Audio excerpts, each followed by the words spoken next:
네, 오늘 영상은 첫 번째로 제가 이렇게 인사를 드리게 됐는데, 로스쿨 준비를 희망하고 진입을 고민하는 분들을 위한 영상을 먼저 올려볼까 합니다. 그래서 이제 세 가지 파트로 내용을 구성해 봤는데, 첫 번째로는 로스쿨의 취지를 한번 기억하셨으면 합니다. 로스쿨의 취지는 법조인의 다양화와 전문화를 꿈꾸는 것이라고 말하는데, 그것은 즉 우리가 진입을 할 때 고민을 해볼 만한 점도 전공에 상관없이 법학에 대한 흥미나 적성만 있으면 충분하다라고 생각이 듭니다. 근데 이때 적성이라는 게 지원자의 입장에서는 알기가 어렵잖아요. 그래서 지원자의 입장에서는 3년 플러스 알파 되는 로스쿨 생활과 법조인의 생활을 감당할 만한 자신이 있는가로 자신의 법학 적성을 판단해 보시면 어떨까 싶습니다. 이 정도로 짧게 진입을 고민하시는 분들에 대해서 가장 고려해 보셨으면 하는 지점을 이렇게 언급드렸고, 바로 두 번째로 넘어가겠습니다. 두 번째는 현존하고 있는 로스쿨에 대해서 간략하게 소개할 텐데요. 제가 처음 입시를 준비할 때 인설 대형 혹은 인설 미니, 직어국 이런 표현들이 사실 너무 어색하고 이해가 잘 안 됐었는데, 이 로스쿨의 체계 때문에 그렇다는 점 한번 설명드리려고 합니다. 첫 번째로는 인설 대형이라고 불리는 곳이 있어요. 유명한 서울대, 연세대, 고려대, 그리고 성균관대, 한양대, 이화여대 이렇게가 인설 대형에 들어가는데요. 그래서 우리가 로스쿨 체계를 생각할 때는 흔히 우리가 수시나 정시 준비할 때 말하는 서영고, 서성한 이런 순서와는 조금 다르다는 거를 기억해 주셔야 되고, 이때 뒷부분에 대형이라고 붙는 거는 로스쿨이 인가받은 정원을 기준으로 100명 정도 혹은 그 이상일 경우에는 대형이라는 말이 붙습니다. 두 번째로는 서울시립대와 한국외대 이렇게 한 그룹, 그렇지만 한국외대는 조금 이후에 설명드릴 텐데, 그 다음에 경희대랑 서강대, 중앙대, 그리고 제가 건국대는 입시 준비할 때 전혀 알아본 바가 없어서 잘 모르는데, 이렇게 학교들이 인설 미니라고 불립니다. 당연히 여기서 미니라고 불리는 이유도 정원이 대형에 비해 40명에서 60명 사이쯤 하는 작은 정원을 갖고 있기 때문에 인서울권에 있는 미니 학교다 해서 인설 미니라고 불립니다. 근데 앞서 먼저 언급드렸던 서울시립대랑 한국외대의 경우에는 정량대라고 불리는데요. 이후에 제가 로스쿨 지원 시 평가 요소를 정량과 정성으로 나눠서 설명드릴 건데, 이때 정량 위주로 학생을 선발한다고 알려져 있는 것이 서울시립대, 한국외대고, 이번 연도만 기점으로 봤을 때에는 서울시립대가 유일한 인설 미니 중에 정량대라고 할 수 있고요. 또 경희대랑 서강대, 중앙대는 카오스라고 불릴 정도로 정량을 이기는 정성대라고 불립니다. 제가 건국대는 준비한 적이 없어서 이건 따로 알아보시면 좋을 것 같고요. 그 다음에 인하대와 아주대를 수도관이라고 부르고, 제가 준비하진 않았지만 이 학교들도 매우 매력이 많은 학교라고 준비하는 동안 많이 들었던 것 같아요. 그 다음에가 이제 부산대, 경북대를 특히 주점으로 해서 충북대, 충남대, 전북대, 전남대, 강원대, 제주대가 지방 국립대학으로 선정됐는데요. 이 중에 특히 부산대랑 경북대가 사람들에게 매우 관심을 많이 받고 있고, 이번에 기준 인하대, 아주대부터 인설민이나 인설대형까지 가능한 정량과 정성의 지원자들이 이 부산대랑 경북대에 많이 지원한 것으로 알고 있고, 이 점은 지방 거점 국립대에 지원하는 장점이 최근 안정적인 지원을 희망하고 있는 지원자들에게 많은 좀 매력적인 요소로 작용하지 않았나 싶습니다.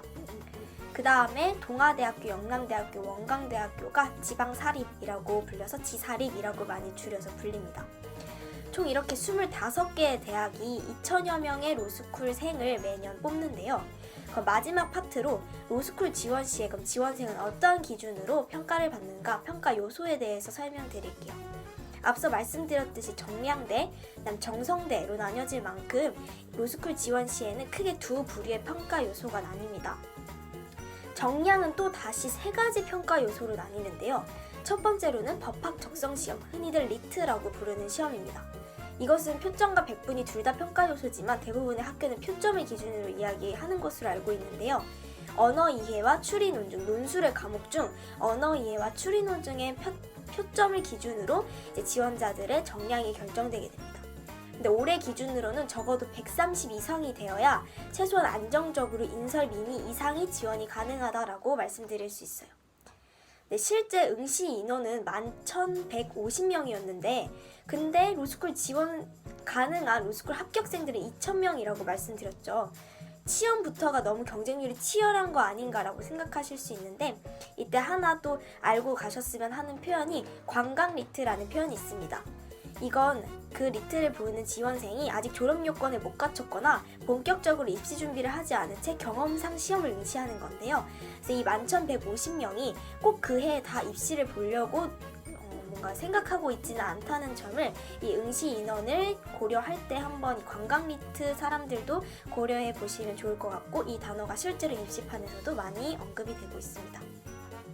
두 번째로는 학점인데, 학점도 당연히 리트 점수처럼 높을수록 유리하겠죠. 요즘 절대평가 추세고 학생들이 신입생 때부터 매우 공부를 열심히 하는 편이라서 학생 전체 학점이 상향화되어 있는 편이에요. 그래서 최소 4.3 기준으로 3.9 혹은 4.0 이상은 되어야 안정적인 지원이라고 할 수 있습니다. 그래서 학점을 어떻게 올리고 준비해야 되는가, 특히 문과생들의 경우에 어떻게 팁을 좀 가져갈 수 있을지는 추후에 필요가 있다면 다른 영상으로 다뤄볼게요. 마지막 정량 요소가 이제 공인 영어 시험 성적인데요. 크게 토익, 토플, 탭스 세 가지의 성적을 봅니다. 서울대의 경우에는 탭스만 보고 있고요. 학교마다 높을수록 좋은 학교들이 있어요. 이화여대가 그중 하나의 예시인데, 근데 일정 수준 이상 패스 혹은 논패스인 학교도 있고, 제가 지원한 서울시립대가 또 그런 유의 학교였습니다. 여기까지가 이제 정량적 요소였고, 마지막으로 정성적 요소인데, 정성적 요소도 또 크게 두 가지로 나뉘어요. 첫 번째로는 자소서에 기재할 수 있는 정성을 이야기하는데, 좀 내가 어떤 게 정성이 대체 되지? 라는 거 5가지 정도로 한번 분류해봤어요. 먼저 대부분의 로스쿨 지원생분들은 그냥 학부생이실 텐데, 학부생 수준에서의 정성은 꾸준한 학점의 고득점, 그리고 우수한 전공 성적, 또 법학에 관심을 가지기 충분하다고 설득이 될 만한 다양한 경험 등이 정성이 된다고 할 수 있습니다. 두 번째로는 뛰어난 제2 외국어 성적인데요. 이건 요즘 관심받고 있는 국제 변호사로 자소서의 틀을 가져갈 수 있다는 점에서 매우 용이합니다. 세 번째로는 자격증인데, 이게 요즘 많이들 따고 있는 한자, 한국사, 컴퓨터 자격증을 말하는 건 아니고요. 회계사, 의사, 노무사 등의 전문 자격증을 의미한다고 할 수 있습니다. 네 번째로는 행정고시 1차 합격이나 사법고시 준비생이었다라고 하는 고시 경험도 정성으로 작용한다고 하고, 혹은 학부생이 아니라면 취직 후 직장이나 사회활동에서의 경험도 하나의 정성으로 작용합니다. 근데 보면 되게 정성적인 요소가 될 수 있는 게 많잖아요. 그래서 정성이 있으면 꼭 합격이다라기보다는 이걸 어떻게 자소서에서 하나의 틀로 잘 이끌어 가느냐가 평가에서 중요한 것 같습니다. 이렇게가 대부분 학교에서 정량과 함께 보는 1차 정성으로 평가가 됩니다. 그렇게 1차에서 합격하게 되면 2차 평가 면접이 되는데요. 대표적으로 대부분의 학교들이 지성 면접 플러스 인성 면접으로 지원자를 평가하게 되는데, 근데 인성을 생략하는 학교도 많아요. 대표적으로 연세대학교나 경희대학교가 인성 질문을 생략합니다. 근데 이화여대나 서울시립대 제가 본 학교들은 다 인성 질문이 있었고, 특히 이화여대보다 오히려 시립대가 인성 질문이 꽤나 높은 비율을 차지해서 매우 흥미로웠던 사실이었습니다. 주로 미리 제시된 제시문을 토대로 자신의 주장을 논거를 통해 밝히는 것이 면접의 평가 방법인데, 한 4가지 유형으로 나눠봤어요. 첫 번째 유형은 제시문을 엄청 길게 주고 제한된 시간에 그를 요약해서 쟁점을 밝히는 것 위주입니다. 대표적인 학교가 연세대학교라고 할 수 있고, 또 서울대학교도 이와 비슷한 학교라고도 할 수 있겠네요. 또 두 번째 유형으로는 제시문이 매우 길고 시사상식과의 연관성이 높아서 끝에는 자기 자신의 입장을 하나의 틀로 밝히는 것 위주인 학교가 있어요. 대표적으로 경희대학교가 그렇다고 생각이 들었습니다. 세 번째로는 제시문이 되게 다소 짧은데 이게 주로 사례나 인물의 의견 제시로 이어지고, 그래서 기존에 가지고 있는 시사상식을 기반으로 자신의 입장을 밝히는 것이 위주가 되는 학교들, 이화여대가 이렇고, 성균관대는 매우 특이한 면접 툴을 갖고 있지만 인물이나 사례로 주로 제시된다는 점에서는 이런 요소를 많이 갖고 있는 것 같습니다. 네 번째 유형은 제가 시험을 본 서울시립대가 사실 유일할 텐데요. 즉문즉답인 면접 유형입니다. 그냥 가서 제시문 없이 들어가서 면접관이 던져주는 질문에 바로 대답하는 형태예요. 또 여기서 이제 추가로 리트는 사실 아까 말씀드렸듯이 언어위에 추리 논증 빼고도 논술의 과목이 있는데, 논술 시험 채점이 이제 2차 평가에 반영되는 학교들이 많고, 그리고 이게 좀 많이 중요하다? 이렇게 얘기되는 학교들도 많아요. 제가 정확한 정보는 아니지만 주로 한양대가 논술과 많이 연관돼서 이야기되는데, 이건 각 학교마다 논술 시험에 배치되어 있는 그런 점수, 이런 것들을 입시 요강에서 살펴보시는 게 중요할 것 같습니다. 그리고 만약 내가 이제 리트를 본 뒤에 이 영상을 봤다 하면 주로 이런 정량적 요소까지는 메가로스쿨 사이트에서 지원생들이 자신의 성적을 입력하고 등수를 볼 수 있게 해줘요. 나름의 그런 가짜 점수를 입력하는 사람들을 많이 걸러내는 사이트라서 이런 정량적 요소로 내가 이화여대 뭐 0.4배수가 떴는데, 뭐 내가 서울시립대 뭐 0. 몇 배수가 떴는데, 이런 식으로 많이 표현을 하고, 근데 내가 플러스 이런 정성이 있는데 합격 가능할까요? 라는 질문이 입시판에서 매우 많습니다.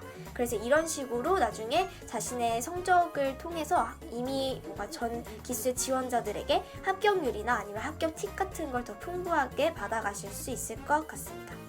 그래서 오늘 여기까지 로스쿨 입시에 대해서 아주 간략하게 설명드렸고, 다른 구체적인 항목에 있어서 질문 있으시면 그때그때마다 다른 영상으로 찾아뵐게요. 그럼 다음번엔 다시 일상 브이로그로 오겠습니다.